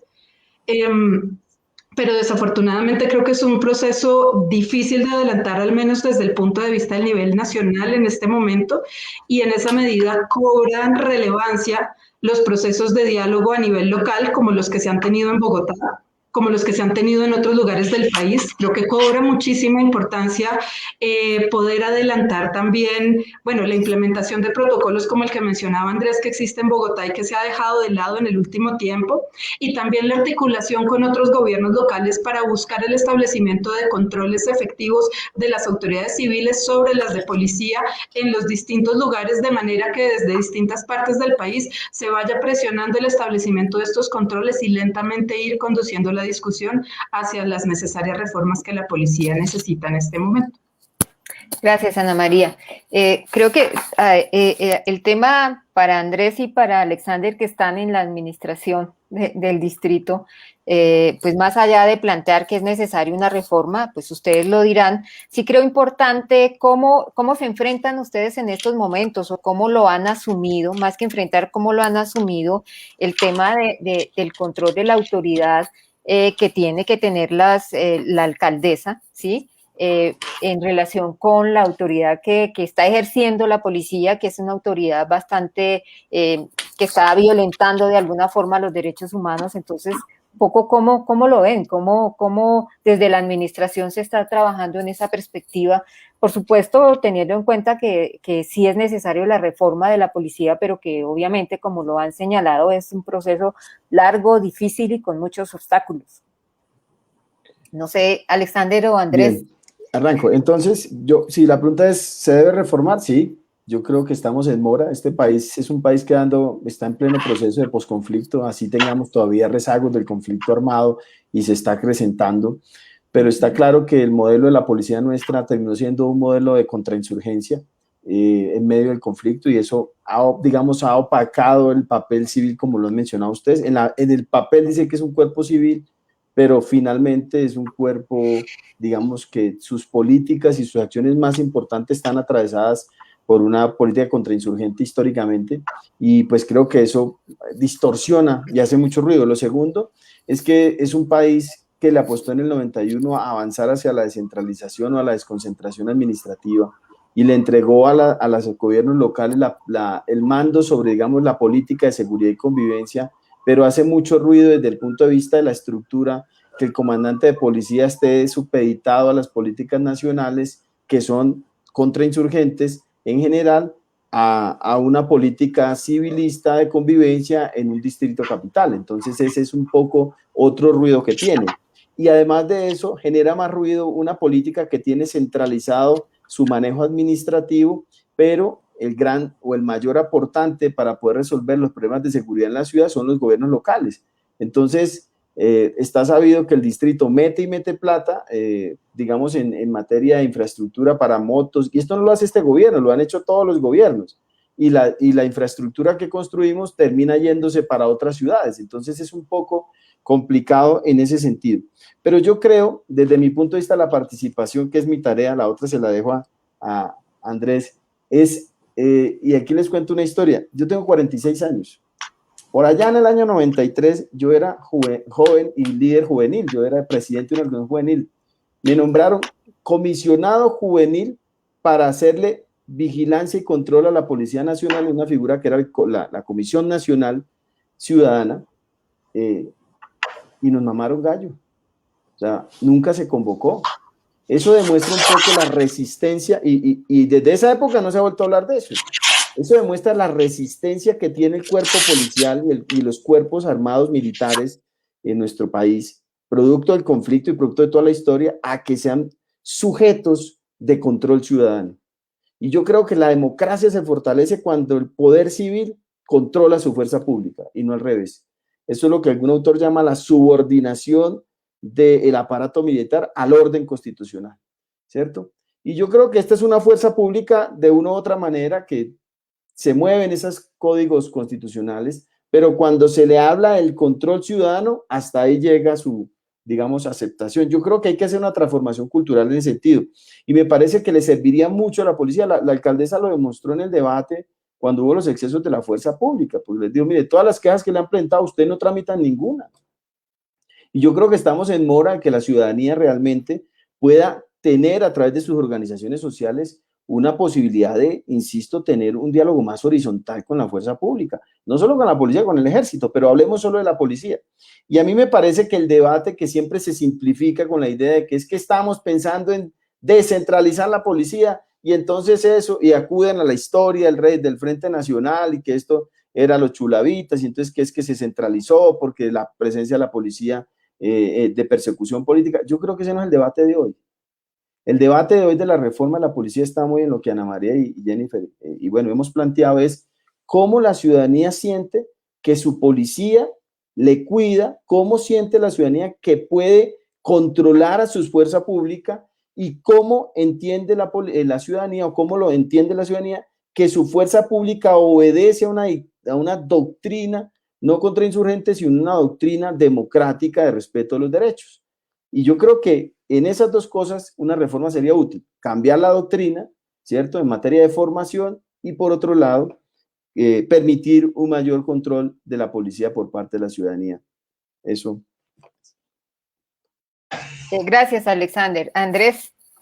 Pues bueno, contarles que el año pasado, antes de iniciados los hechos del 9 de septiembre, por ahí en el mes de abril, creamos una ruta que hoy no existía, que es la ruta de presuntos excesos de fuerza por parte de la fuerza pública. En esa ruta, pues que no es para nada un orgullo, porque pues no debería existir una ruta para atender este tipo de denuncias por presuntos abusos policiales. Pues ahí venimos adelantando una serie de seguimientos, por una parte, frente a todas las denuncias que recibimos diariamente en estos casos. Asistimos jurídica, psicosocialmente a las personas denunciantes y a sus familias. Y esto, digamos, resulta innovador, pero al tiempo desafortunado que exista. Yo creo que aún nos falta avanzar en una serie de garantías en el marco del procedimiento policial. Cuando la persona llega y lo aborda un policía, entonces la cédula, bueno, me tocó, comparendo. ¿Pero por qué? Segundo comparendo. ¿Y por qué? Tercer comparendo. Hombre, pues así no es. Y la versión termina en el policía. ¿Qué pasó? Pues lo que dice el policía y el informe del policía. Y nosotros creemos que ahí tenemos que crear una serie de mecanismos, desde, qué sé yo, si nos toca colocar una camarita de esas que utilizan los motociclistas para cuando inicia el procedimiento y quede registrado qué es lo que sucedió desde el primer contacto con el ciudadano o la ciudadana, pues ahí vamos creando garantías para ver qué pasó en el marco del procedimiento. Nosotros creemos que, miren, la sociedad necesita de la policía, pero una policía, por supuesto, garante de derechos, una policía en la que se pueda confiar. Ahí está el punto, porque cuando a ustedes le sucede algo en la calle, nos roban, pues uno a quién acude, pues a la policía. Y entonces en esa lógica debemos tener en cuenta que no estamos necesariamente pensando en que tenemos que acabarla, ni mucho menos. Hay que contemplar la posibilidad, y si en mis manos estuviera, en Andrés Hidárraga estuviera la posibilidad de decir, oiga Andrés, vamos a reformar la policía, ¿usted qué haría? Pues mire, además de reformar el procedimiento, darle garantías al ciudadano en el marco de esos procedimientos policiales que por demás anunciamos desde el movimiento social hace 5 o 6 años al menos, cuando estábamos en plenos debates de la reforma al Código de Policía, que hoy es la 1801 de 2016, el Código Nacional de Seguridad y Convivencia. Advertimos eso, esa situación donde efectivamente la policía terminaba, digamos, con mayores interpretaciones al momento de aplicar las órdenes de policía y los medios de policía. Pero yo también creo que más allá de la discusión que me parece respetuosamente muy básica de que hay que desmilitarizarla, ¿sí? Creo que en clave de paz hay que desmilitarizarla, y eso implica salir del Ministerio de Defensa, completamente de acuerdo. Pero yo sí creo que de cómo uno lo traten, uno trata a las demás personas. Pues eso se lo enseñaron uno en la casa. Entonces yo creo que habría que preguntarnos qué pasa con los maltratos de superiores e inferiores al interior de la policía. Esa situación que supuestamente es ilegal y que está vetada al interior de la policía, yo la verdad creo que no. Yo la verdad creo que hay un montón de suboficiales particularmente que son maltratados desafortunadamente por sus superiores. Por sus superiores suboficiales y por sus superiores oficiales. Y esos maltratos al interior de la policía tienen que acabar. Porque es que el policía, ¿quién va a salir feliz y armado a la calle después de que le pegaron una levantada a la berraca, después de que lo maltrataron en su dignidad, y va a salir pues feliz a atender a la gente? Pues no, eso no sucede porque son seres humanos. Contemplar qué es lo que está pasando en materia de salud mental de los policías y las policías resulta fundamental al momento de concebir la discusión de una reforma a la policía. Porque en tanto seres humanos, así algunos digan, pues ¿qué seres humanos? No, pues sí, son seres humanos. La gente tiene problemas de parejas, con sus hijos, deudas, qué sé yo, todo lo que le puede pasar a una persona común y corriente. Eso es lo que le pasa al policía cuando se quita el uniforme y está con una serie de incertidumbres, pero la diferencia es que con esa carga emocional que cualquiera puede tener, pues sale armado y sale con una autoridad. Y al menor pinchazo como que se alborota no la autoridad, sino el autoritarismo, y sucede lo que sucede. Eliminar el racismo, la homofobia, el sexismo al interior de la policía resulta determinante si queremos tener una policía distinta, respetuosa de las mujeres. 44, Ana María, 44 son los casos de presuntos abusos sexuales de policía según el informe de Temblores. Entonces, eliminar el machismo al interior de la policía resulta fundamental. Eliminar cualquier forma de violencia contra las mujeres y las mujeres diversas resulta definitivo. Entonces, son algunos de los elementos que creo que deberían ponerse en el centro de la discusión al momento de concebir una discusión a propósito de una reforma a la policía. Ok, gracias Andrés. Jennifer, tú tienes que salir ya, ¿cierto? No alcanzas a la última pregunta. Sí, qué pena. Lo que pasa es que tengo una reunión de representantes estudiantiles de la Nacional desde las 7, pero bueno, aquí he estado. Ok. Porque además está súper interesante el tema, estoy como tomando nota de todo lo que están diciendo.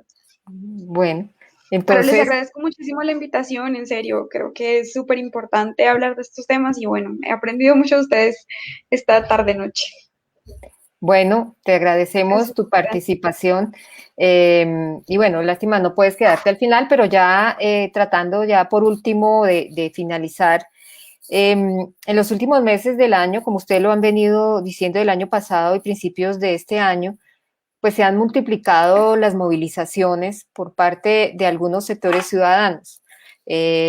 Podemos, por ejemplo, resaltar la marcha de la Minga Indígena, las jornadas de protestas del paro nacional, el paro de camioneros, de profesores, de ambientalistas y vendedores, y también la marcha de protesta contra la llamada brutalidad policial. Estas movilizaciones han venido retomando en buena parte las razones que llevaron a protestar el año pasado y que por la pandemia se habían interrumpido. Pero lo que evidenciamos es que la acción ciudadana se está expresando públicamente en la apuesta de manifestar sus descontentos para exigir el cumplimiento de las demandas en el marco pues, de lo establecido en la Constitución y las normas de un Estado social de derecho, pero también para reclamar un diálogo con el gobierno nacional. En ese marco, un tema que se ha planteado durante la emergencia sanitaria es que la protesta puede ser un detonador de los casos de contagio del COVID. ¿Qué medidas, por ejemplo, que deben tomar las autoridades para proteger el derecho a la protesta, pero también la salud pública? José María. Gracias, Esperanza. Pues permítame nuevamente referirme a la encuesta de percepción y victimización de la Cámara de Comercio, que como lo he dicho anteriormente, se presentó hace algunas semanas. Según esta medición, el 84% de los ciudadanos residentes en Bogotá se siente inseguro cuando hay aglomeraciones en el espacio público. El debate que ha habido en la ciudad sobre si está bien o mal autorizar movilizaciones debe ser abordado con mayor precisión y sobre todo con mayor rigor científico. En ese sentido, debates como con las concentraciones, el uso de plazas públicas o de aglomeraciones sin movilización son los temas que las autoridades deben contemplar para tomar medidas que protejan la salud de todos los ciudadanos. Quiero referirme específicamente a ello porque de allí se deben desprender esas medidas precisas, exactas y sobre todo conscientes en torno a la protección de los derechos, entre ellos, claro está, la salud de los asistentes a este tipo de movilizaciones y de concentraciones. Entonces, ahí está el debate en tomar las decisiones con rigor científico, porque no es menor el riesgo al que nos enfrentamos.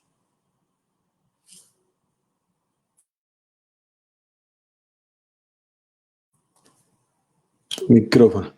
Gracias, José María. Andrés, nos gustaría escuchar tu opinión al respecto. Yo creo que impedirle a la ciudadanía que con o sin pandemia salga a manifestarse, uno, es un imposible. Dos, yo creo que tocaría también, hay unos escritos recientes que han venido publicándose en distintos medios, si no estoy equivocado es en The Guardian o en el Washington Post, que establecen algo así como cómo la pandemia ha venido exacerbando el control del Estado. Lo que en términos de Agamben, profesor Alexander, sería como el estado de excepción constante. Y es que el Estado se robustece y la tendencia natural del Estado es a contener y a reprimir. Pero por otra parte, creo que, y eso también de eso recientemente se ha venido escribiendo, es que la pandemia termina siendo un catalizador de esas contradicciones y convulsiones sociales, contradicciones intra y entre la ciudadanía y el Estado. Intraestatal, en la medida en que desafortunadamente no podemos entrar a dar una restricción a que la gente salga a manifestarse, máxime cuando no podemos desconocer una desigualdad histórica, la precariedad de las condiciones de vida en las que se encuentra la mayor parte de la ciudadanía y que difícilmente, en tanto responden a condiciones macroestructurales, es decir, macroeconómicas, que difícilmente se pueden reformar desde un ente territorial y que responden claramente a una política nacional, se pueden entrar a cambiar, lo cual no quiere decir que no se puedan entrar a mejorar, pero en suma esta garantía de derechos pasa porque a la gente no se le puede restringir su derecho a salir a las calles, desafortunadamente para algunos, pero no podemos restringirlo. Y el riesgo desafortunado es que en términos de salud pública, bueno, se ha especulado mucho sobre el COVID, ¿no? Que en los zapatos entonces te contagias. Hoy ya dicen que no. Entonces que en la aglomeración se genera no sé qué cosa en el ambiente y eso promueve que se propague mal la enfermedad. Pero en el marco de esa especulación, con aglomeración o no, la gente no puede dejar de salir a protestar, entre otras cosas, porque a propósito de la garantía del derecho a la protesta, es importante que no solamente los gobiernos, que son los garantes del derecho, sino aquella ciudadanía que rechaza la manifestación pública, que recuerden que en absoluto todos los derechos que hoy tenemos, planetariamente, pero particularmente en Colombia, todos los derechos sin excepción son producto de esas luchas sociales que se han dado en el marco de las protestas. De tal manera que restringirlo ahora es claramente una contradicción, aún en pandemia. Esperanza, tu micrófono. Lo apago para no generar ruido y se me olvida. Pero creo que Andrés tocas unos temas bastante interesantes que tienen que ver con lo que algunos hemos denominado los riesgos de la democracia en época de pandemia, ¿no? Y de cómo establecer un autoritarismo de ciertas modalidades y el estado de emergencia da para todo, ¿no? Entonces creo que ahí hay unos temas bastante interesantes que no solamente restringen el derecho a la protesta, sino muchos otros derechos. Ana María. Pues Esperanza, yo creo que la mejor medida que se puede tomar para proteger a la salud pública en el contexto de protesta es garantizar el ejercicio de la protesta pacífica. Es decir, en la medida en la que la gente pueda salir caminando, tranquila, respetando cierto distanciamiento, hacer el recorrido que tiene que hacer y volver a su casa, si se evita que la gente sea correteada, si se evita que en las golpizas y en los empujones la gente se amontone, pierda su tapabocas, se exponga a tener otra persona cerca, que haya gritos, a que haya más contacto físico del necesario, pues seguramente van a ser mucho menores los riesgos en términos de salud. Creo que una respuesta de parte de las autoridades frente a las protestas que sea basada en el diálogo y no en la represión violenta garantizan, por supuesto, el derecho a la protesta y también el derecho a la salud. Y en esa medida yo creo que es muy importante que se garantice la suficiente participación de autoridades civiles y de representantes de sectores sociales en los puestos de mando unificados, para tener un buen control del desarrollo de las protestas y poder identificar los momentos y los puntos donde puede haber conflicto y evitar la intervención violenta y represiva, digamos, en la medida de lo posible. Creo que es muy importante también que se mantenga el acompañamiento en las diversas formas que Alexander ha venido mencionando antes, verificar que la protesta se vaya desarrollando de manera adecuada. Pero más allá de eso, creo que también es importante que se puedan adelantar acciones de sensibilización, campañas con medios de comunicación, campañas de formación, que desestigmaticen este derecho a la protesta, que empiecen a cambiar estos imaginarios que hay en la cultura y en la sociedad en general, que inviten a la gente a no tener miedo a protestar, que lo muestren como una posibilidad de un ejercicio democrático, que es una cosa que está al alcance de todas las personas, que se puede hacer con la familia, que se puede hacer con los niños, que es un ejercicio pacífico, y que también no se debe tener miedo a denunciar cuando ocurren abusos en el contexto de estas situaciones. Creo que eso puede ayudar a que se baje la prevención que hay frente a estos temas, que se baje el miedo que hay, que se bajen las resistencias que hay y que en esa medida el ejercicio de las protestas, incluso en un contexto tan difícil como el que estamos viviendo en este momento, se pueda haber garantizado de mejor manera. Bueno, gracias, Ana María. Alexander.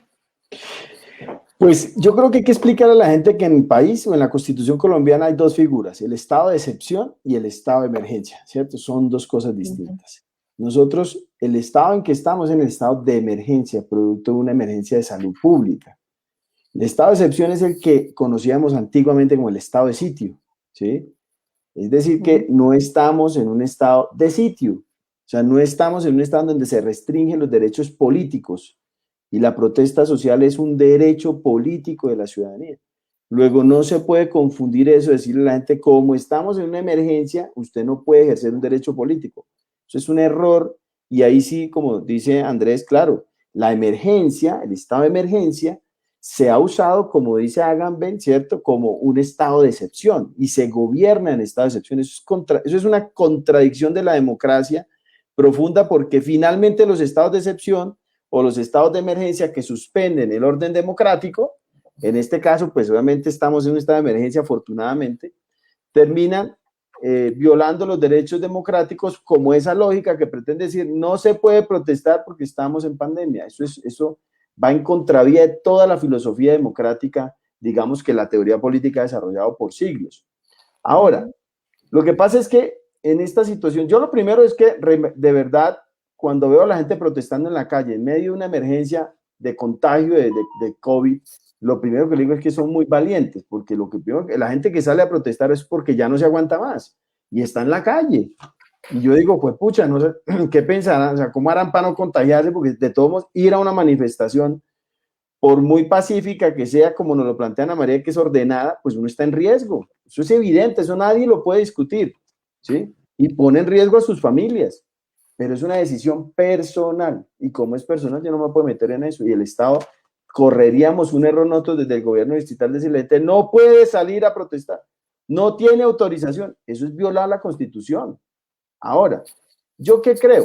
Que hoy tenemos que conciliar las dos cosas, quien sale a protestar, porque yo he visto las protestas, porque a veces en algunas he estado presentes, la gente no respeta las mínimas normas que hemos construido socialmente, para evitar ampliar el contagio. Entonces la gente cree que porque está en una protesta y porque estamos en contra del Estado, pues hay que estar en contra de las normas de autocuidado y de cuidado colectivo. Pues eso es un error.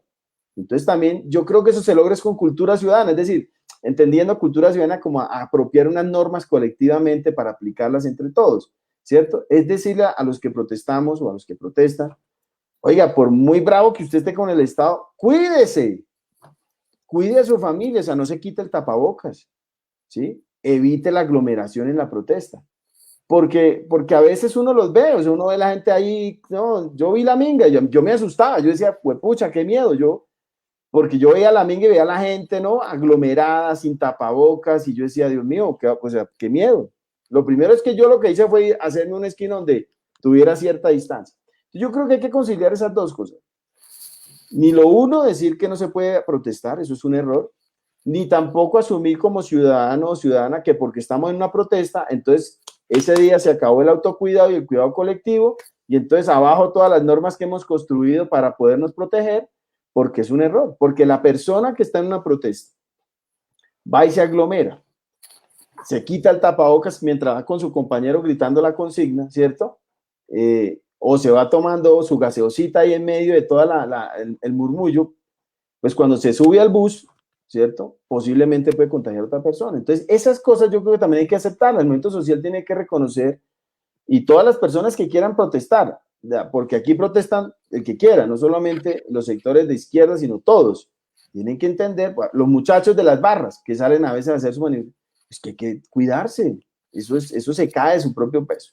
Y yo creo que en ese sentido, cultura ciudadana, respeto por los demás, entendiéndonos que solo si nos cuidamos entre todos podemos pasar este tramo difícil que afortunadamente no nos ha tocado tan duro como le ha tocado a otros países y otras ciudades, y así lo podemos lograr.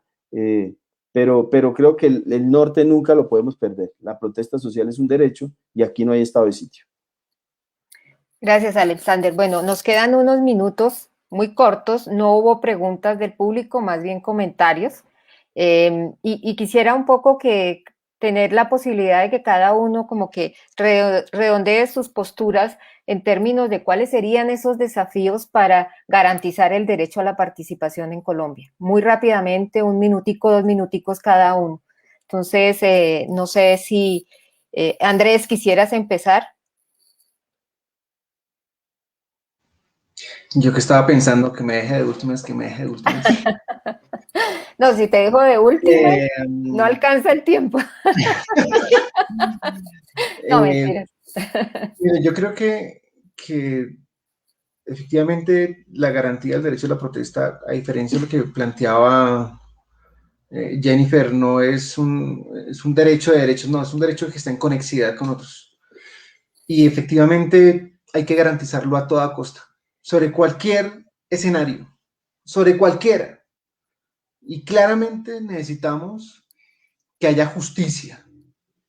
Hasta que no haya justicia frente a los casos de abuso policial en Bogotá, difícilmente la comunidad va a volver a tener confianza en las instituciones y en particular en la institución de la policía. Y hay que recordar que eso no está en manos de la alcaldía. La justicia está en cabeza de la fiscalía. Está en cabeza del poder preferente de la procuraduría y en la instancia disciplinaria interna de la policía. Es un llamado que particularmente le hemos hecho en todos los escenarios, hoy en particular en el seguimiento a una alerta temprana en Usaquén. La Fiscalía, la Procuraduría y la Policía tiene que contarle a la ciudadanía en qué van las investigaciones para que avancemos en cualquier escenario en una mejor convivencia y garantía de derechos en Bogotá. Ok, gracias, Andrés. José María. Gracias, Esperanza. No, básicamente solamente quiero resumir en que la Cámara de Comercio de Bogotá reconoce el ejercicio de la manifestación pública y pacífica como un derecho de importancia nuclear para la democracia. Cualquiera sea su mensaje y quienes quiere que sean los convocantes, pero en esa medida también se requiere, claro está, un desarrollo y un equilibrio también de otros derechos, como el derecho a la libre empresa, como el derecho de estos ciudadanos que todos los días abren sus negocios. Ya hacía referencia claramente a esa cifra mayoritaria, el 97% de los empresarios son micros y pequeños. Y claramente estos son protagonistas de las jornadas de manifestación, ya sea porque son quienes activamente pueden ejercer el derecho o porque sufren los efectos naturales de la movilización. Y en esa medida, los llamados que se han hecho aquí a la protesta y a la manifestación pacífica y organizada resultan vitales para que también este derecho fundamental a ser comerciantes y en el desarrollo de la libre empresa consagrado constitucionalmente se desarrolle de manera integral, se desarrolle de manera concomitante con otros derechos. Aquí yo creo que no se trata de cuál derecho pesa más, el de la protesta o el de la libertad de empresa. Aquí lo que se trata es de que ambos tengan desarrollo, de que ambos tengan el peso y el desarrollo jurisprudencial necesario. Si comparamos hoy la jurisprudencia en Colombia, encontramos que hay un amplísimo desarrollo en torno a la protesta social y un escaso desarrollo jurisprudencial en torno al desarrollo de la libre empresa, de esos pequeños comerciantes, de esos pequeños empresarios, de los que sin lugar a dudas dependen sus familias, que generan riqueza para el país, que son los que soportan con los mayores rigores, pero con la mayor fortaleza, todas estas circunstancias y en especial las pandémicas que sufrimos desde hace un año. Resaltar la importancia de estos escenarios, de la participación de la Cámara de Comercio en ellos y también de la participación de la Cámara de Comercio en la construcción de las nuevas normatividades y la actualización normativa sobre la materia. Así que muchísimas gracias por la convocatoria y por la importancia de estar en estos escenarios. A Foro y claro está al Instituto de Participación. Gracias, José María. Ana María. Gracias, Esperanza. Pues hay como muchas cosas sobre las que uno quisiera poder seguir conversando, pero el tiempo ya no lo permite. Yo quisiera decir dos cosas, tal vez como para ir cerrando. Por un lado, decir digamos que hay que entender que el derecho a la protesta es un derecho de toda la ciudadanía, no es solo de un sector o de ciertos grupos sociales, sino que es un derecho de todas y de todos nosotros, incluyendo, y José María mencionaba ahorita, incluso de los empresarios. Una de las protestas más recientes fue justamente la de los dueños de bares, que salieron a protestar justamente por las restricciones que se les han impuesto con motivo de la pandemia. Victorino hoy.